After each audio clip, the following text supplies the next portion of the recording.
Hello everybody, I'm going to be teaching you how to make an infection game type.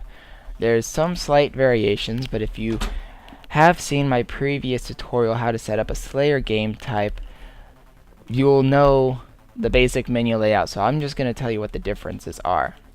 Score to win's the exact same and all that.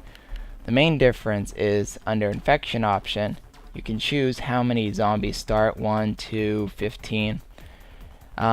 What the last man standing trait, is it going to be enabled or disabled?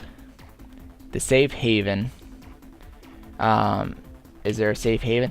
No. If so, how long? The point system's different. Victory is, do you get an extra point for killing all the humans? Do you get a point for surviving the whole round? For killing while in the safe haven, while killing an enemy, which is considered human killing a zombie.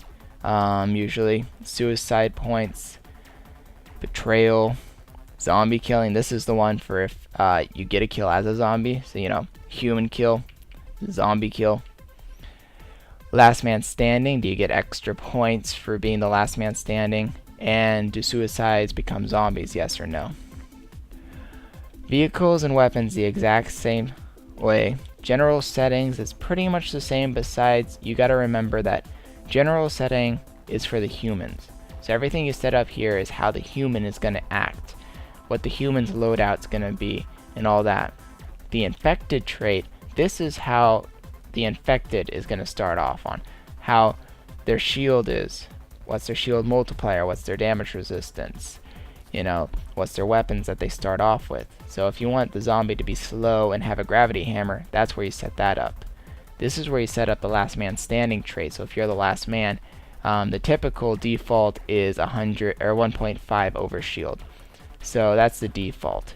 Do you want them to have normal shields, more shields, whatever you want, that's where you set that up. The haven traits, this is what happens when you're in the safe haven. Do your shields regenerate faster? It's normal. The default usually is default on all these besides invulnerability. But you can make it so that they regenerate their shield faster, and they normally can't regenerate it at all. You can set that up there. Another major difference between the two is if you go into general settings, Spartan loadouts or elite loadouts. But I always do it in the Spartan loadout one, and then I do whatever I did in Spartan to elite. Tier 1 is humans.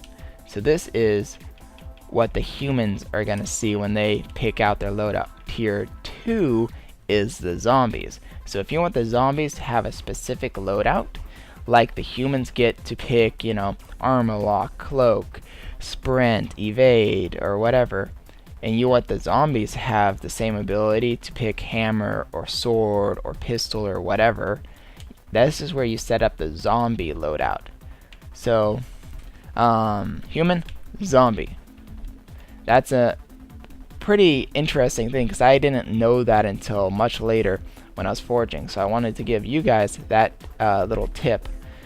That's pretty much the major stuff when you're setting up an infected game. It's almost the exact same, besides general is human, infected is obviously zombie, and all that.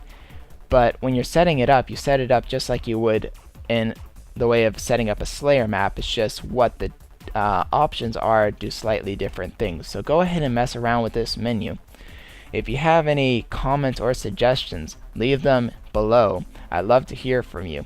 Subscribe as always, and if you want to see any of my other video tutorials, click the menu button in the upper right hand corner there. You need annotations on to be able to use it, but it'll bring you to my interactive menu, which I keep up to date every time I update a new video. This is Gamertag YOURWILLY signing off.